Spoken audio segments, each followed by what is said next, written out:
इस एक्सप्लेनर में स्वागत है। आज हम एक ऐसी अजीब और दिलचस्प स्थिति पर चर्चा करेंगे जो सीधे मई 2026 के वित्तीय बाजारों से आती है।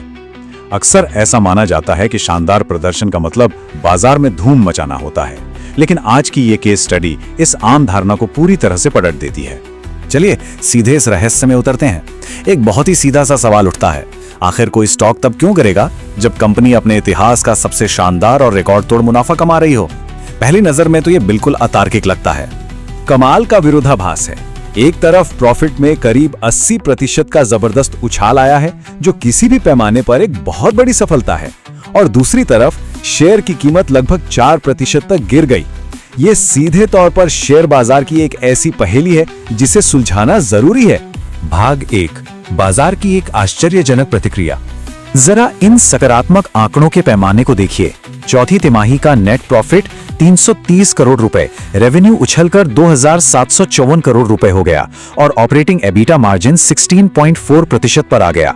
इतने बेहतरीन मैट्रिक्स होने के बावजूद शुरुआती कारोबार में स्टॉक का गिरना सच में किसी को भी हैरान करने के लिए काफी है। भाग 2, हिताची एनर्जी का पिछला सफर।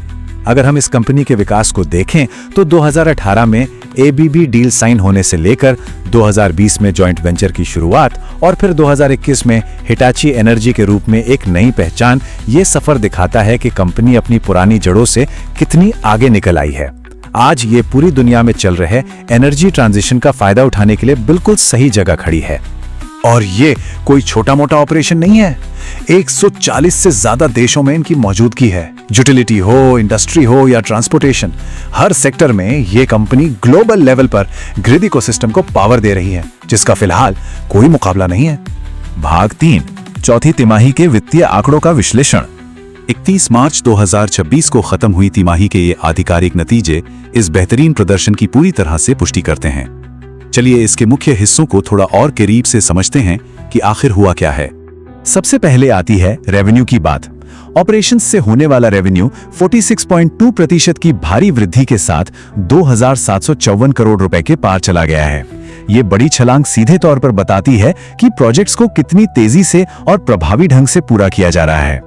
उसके बाद प्रॉफिट आफ्टर टैक्स यानी पैट को देखें तो ये लगभग 80% की छलांग लगाकर 330.5 करोड़ रुपए हो गया। साल दर साल के आधार पर यह एक बहुत ही मजबूत संकेत है कि रेवेन्यू बढ़ने के साथ साथ कंपनी अपने मार्जिन्स को भी शानदार तरीके से मेंटेन कर रही है।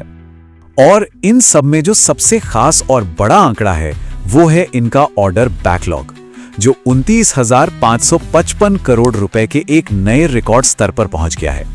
ये सिर्फ एक संख्या नहीं है, बल्कि भारत में चल रहे विशाल इंफ्रास्ट्रक्चर अपग्रेड का एक जीता जागता प्रमाण है। भाग 4, ग्रीन ग्रिड की ताकत और भारत का एनर्जी अपग्रेड। आखिर इन आंकड़ों के पीछे की असली ताकत क्या है? इसका जवाब है भारत का वो आक्रामक लक्ष्य जिसके तहत 2030 तक 500 गीगावाट नॉन फॉसिल कैपेसिटी हासिल करनी है। रिन्यूएबल एनर्जी के इस बदलते भार को संभालने के लिए 2.44 लाख करोड़ रुपए का एक बहुत बड़ा ट्रांसमिशन अपग्रेड प्लान चलाया जा रहा है। और ये कंपनी इस अपग्रेड के बिल्कुल केंद्र में है। कुछ बड़े माइलस्टोन्स पर गौर करें। मुंबई में भारत का पहला HVDC सिटी सेंटर इन फीट शुरू करना, अयाना रिन्यूएबल्स के 300 मेगावाट सोलर प्रोजेक्ट को इंटीग्रेट करना, और यही नहीं, एक्सपोर्ट ऑर्डर्स भी कुल ऑर्डर्स का लगभग 37% तक पहुंच गए हैं। ये सब हाई वोल्टेज डायरेक्ट करंट जैसे मुश्किल कॉन्सेप्ट्स को असल जिंदगी की कामयाबी से जोड़ते हैं। भाग 5, विशाल ग्रीनफील्ड निवेश।